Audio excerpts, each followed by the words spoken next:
कि प्यार के लो बदनाम भ गेलो, प्यार के लो बदनाम भ गेलो, गुल से हम गुलशाम भ गेलो।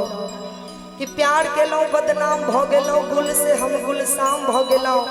उ जालिम तखन हमरा छोड़ के चल गेल, उ जालिम तखन हमरा छोड़ के चल गेल, जखन हम उनका प्यार के गुलाम भ गेल। क्या बात उनका है। प्यार के गुलाम भ गेल। किसो लागता कि मोर जाई आर नाता जहार खाई, दुनिया के सुनी सुनताना सुन पगली रे पागल कहे जमाना।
बयान लागे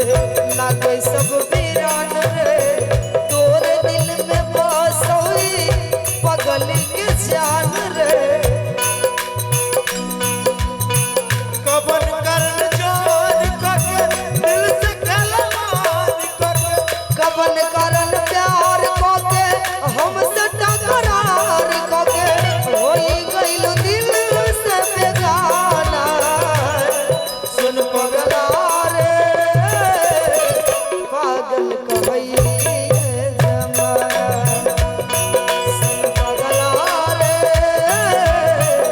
पागल कहेला जमाना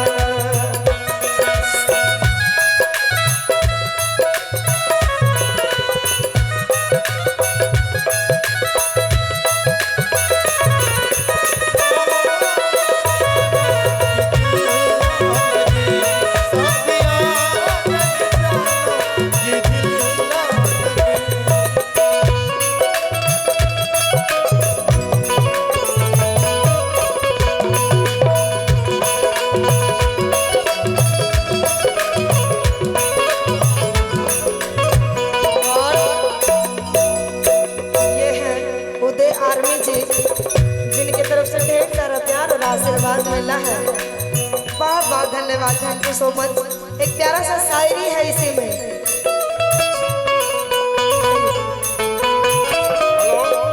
हेलो कोई भी व्यक्ति स्टेज पर नहीं चढ़ेगा अगर समाज का आदमी चाहते हैं तो कोई भी कलाकार आया है उसको इज्जत कीजिए यह ढेर हीरो है पूरा हीरो है जो आया है उसको इज्जत कीजिए कोई व्यक्ति स्टेज पर नहीं चढ़ेगा मैं खुद हीरो हूँ अपने आप को खड़ा करो जितने भी हीरो आता है कोई आया है उसको इज्जत करो बहुत बहुत क्या बात है एक बार जोरदार ताली बजाइए क्या संस्कार है भैया का भैया के लिए बोले जोरदार ताली हो जाए संस्कार तो आपने टूट टूट के भरा हुआ है हाँ जानते हैं आपका भाई है वो हाँ हाँ देखने से ही लगता है कि संस्कारी है आई एक लड़की कहते हैं लड़का से प्यारा सा एक शायरी है भैया कि प्यार के लो बदनाम हो गेलो प्यार के लो बदनाम हो गेलो गुल से हम गुलशाम हो गेलो कि प्यार के लो बदनाम हो गेलो गुल से हम गुलशाम हो गेलो उजालिम तखन हमरा छोड़ के चल गेल उजालिम तखन हमरा छोड़ के चल गेल जखन हम उनका प्यार के गुलाम हो गए उनका प्यार के गुलाम हो गए कि सुन पगल ही रे पागल कहे जमाना सुन पगल ही रे पागल कहेला जमाना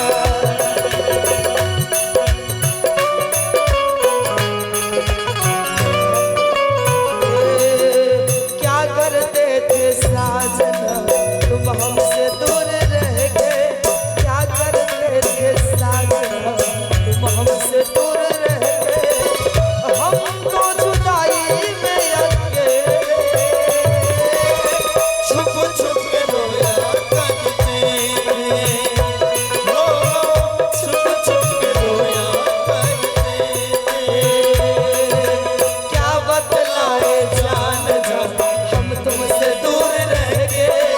क्या बतलाए जान जान हम तुमसे दूर रह गए अक्सर दुआओं में लग गए तुमको ही मांगा करते हो तुमको ही मांगा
पागल कहे